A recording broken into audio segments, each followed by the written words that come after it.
for not posting content as much as I want to. Um, I definitely want to do more of this.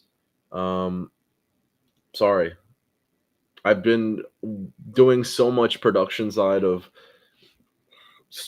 whatever. I've been slacking, but I've been putting in work in my other channel, so that's why I haven't really been active on here as much as I want to be honest.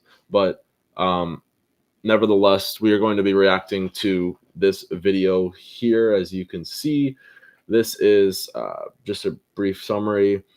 FitXFearless is a dating coach. He's mainly his target audience is guys, probably 50 and 45 and below. He usually targets the younger audience.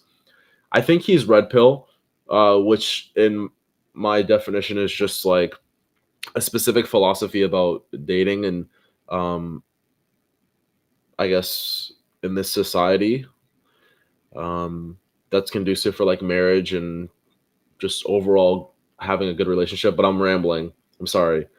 I'm gonna get right into it and just react to it. Hey, good, thanks. Where you calling from? Canada. Okay. How can I help you? So had a interesting. I don't know if this.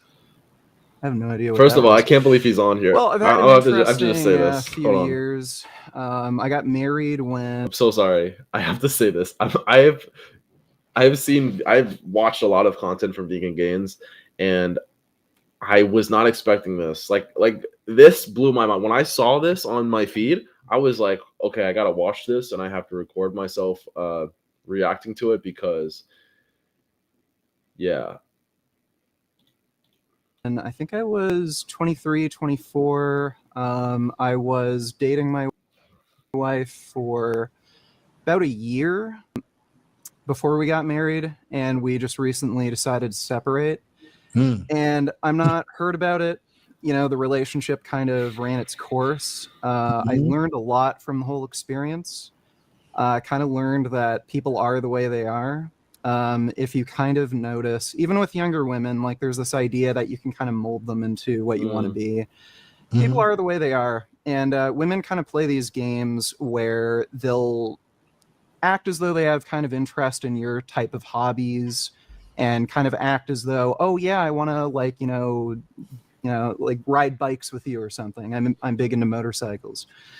And then it turns out once you're married and once they realize like, okay, things are locked in, they get very complacent. And I think that's part of why the relationship kind of failed. I hate that. That's a red flag. If you're faking interest just because we're in a relationship, like that's really I think that's kind of toxic because like you're just being fake. Like I understand like doing things with your partner even though you don't want to do them is like a good thing, but I think that it could be really like toxic because you're not being true to yourself sometimes, because like I don't think you need to do something with your partner just because they want to do it. Does that make sense? Like over time, I think that just becomes very tedious on the relationship. It was kind of doomed. You can also get like false hope that your partner is actually interested in this, but they're just like subliminally not. So I'm gonna stop pausing this shit. The beginning, and I hate when people do it. So weren't kind of perfect for each other, and yeah, I think being in that kind of situation where you're married. And there's a pretty good certainty that you can't just walk out. You know, if things aren't kind of going the way you want them to go, you can't say, I think we're going to part ways. I'm just going to date somebody else. And that kind of makes women complacent. And I've learned marriage is just a bad idea for men. Definitely isn't going poorly. She's not like a terrible person or anything. It was an amicable breakup, so I don't have to pay like alimony. I haven't lost like half my money or anything. So things are going good. As far as life goes, I'm making good money and I get to keep more of my money because I don't have to support my wife anymore. She's got her own place now. So, yeah, the only thing I kind of wanted to ask you about was like maybe some stuff on hair and some fashion tips, because two things I'm not great with is fashion. What? I think I look pretty good That's when I go out on interesting. my motorcycles because I am into like motorcycle fashion. Girls always, when I like pull up at a gas station or, you know, when I'm stopping at a restaurant or something, I get a lot of compliments from women saying, "Oh, your bike looks really nice," or "I really like your jacket." But I have no freaking idea, like, I don't know, normal people clothes. And I don't know if you could give me any advice on like hair. My thing here is like kind of. Okay, I got you. But listen. Before we get to that, the looks maxing stuff is surface level things that you can change, right? But we got to talk about the marriage because that's gonna play a huge role into Sure. your future Yeah. relationships. So guys, Yeah, guys, it seems like there's a lot more there that he's probably wanting to say, if I'm being real. kind of like Respectfully. gloss over that. So Like, number one, I always tell guys, right? yeah, yeah, don't gloss over that. I say before she even becomes, you got to date her for 2 years, and then guys call me crazy, I and think that's then What? What? 2 years? I don't know if he's being serious. I don't.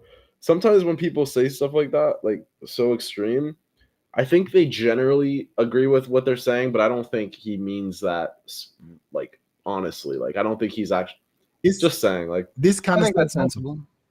Yeah. So you were dating her for a two year, and then you years? married her within the year. Bro, let me just say, if you're dating someone for 2 years, it's usually not socially um expected to do that. So you're already dealing with that. And also, like, why not? Like, if that's what you if you think that it's for marriage, just be in a relationship and then decide if you want to marry this person. But like, I feel like being in a relationship just sets more like strict boundaries on what you're open with and what you're not open with. So I don't think that's a good rule to follow. Just because you had a really long time, therefore that's how you know you should be in a relationship with someone. Sometimes you don't even know if you're going to be a good partner for someone until you get in a relationship. Does that make sense? So Yeah, some of that had to do with it being a long distance relationship at the beginning. Why She were was you in a from long Belgium. distance I'm from relationship? Canada. Why a long distance relationship? Well, I actually am diagnosed with antisocial personality disorder. So there's very few people that I'm genuinely interested in.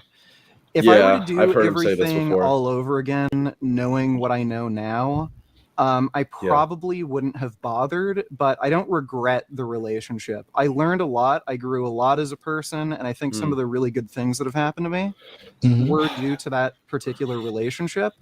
Fuck. So I don't regret anything, but I feel so bad for him. Not gonna lie, because always saw them on their streams and everything. Like, it's so bad when people break up, bro. Like when you're in a real serious relationship and you break up, especially as like a vegan.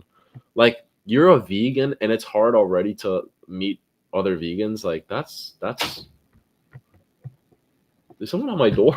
Like, every time my AC unit goes off, the fucking door closes. It scares the shit out of me. but yeah, knowing what I know now, unless like there's very, you know, unusual circumstances, I definitely wouldn't, you know, date a foreign woman again just because like it's a Foreign. huge hassle. Gotcha. Okay, so don't get into long distance relationships. Yeah. Yeah. Number one, date the woman for at least 2 years before you even make her your girlfriend, That's because you need to wild. see who she really is as a person. 2 years. So do you mean Cook like him on this, please. live-in girlfriend, or like what do you mean by that? No, like she's my like I would have. She has to No, be dude. part of my rotation for 2 years Huh. for me to for me to deem Bro, her. what girl is gonna be okay with you fucking other girls while you're fucking decide? That sounds so fucking promiscuous. That sounds like I'm sorry. I'm sorry, I sound like a hater, but Girlfriend material. Well, that's for you personally. Like again, I actually have diagnosed antisocial personality disorder. There are very few people I'm actually interested in. Like, I love sex, I love women, but you know, dealing with these kind of annoying personalities. Who said you where had to know? I didn't say you had to deal with annoying personalities. Even if you do you to some found it. extent. You do to some extent. Okay, hold up. Um, You found one girl that you liked, right? yeah. You dealt with her for how many years? We were married, I think it's been, yeah, I'm 33 now. I think we got married when I was 24. So it's been Wow, like that's- 9 years. Got you. So you Something like found one girl that you liked, and you stuck with her for 9 years. I guarantee you, bro, there's more than one. Oh, yeah. Right. So I what I'm trying to say is you could have avoided all of this, whether you have personality disorder or not. Being more patient with your dating life and picking the best woman. Not saying you got to go sleep around. Not saying that you got to go date 50 girls. 1 or 2 girls, no more than 3, that you are consistently dating over a long period of time before you pick the one that you consider your girlfriend. Hold on. Is this? I'm just looking on this. Hold on. And picking the best woman. Not saying you got to go sleep around. Not saying that you got to go date 50 girls. 1 or 2. I'm gonna be honest. I don't know if this is working properly. Shit. That's so bad. I hate that it's not working properly on YouTube. I might have to do this whole thing again. Girls. 1 or 2. I'm gonna be honest. I don't know. poorly. She's not like a terrible person or anything. Yeah, it's not coming out. Fuck.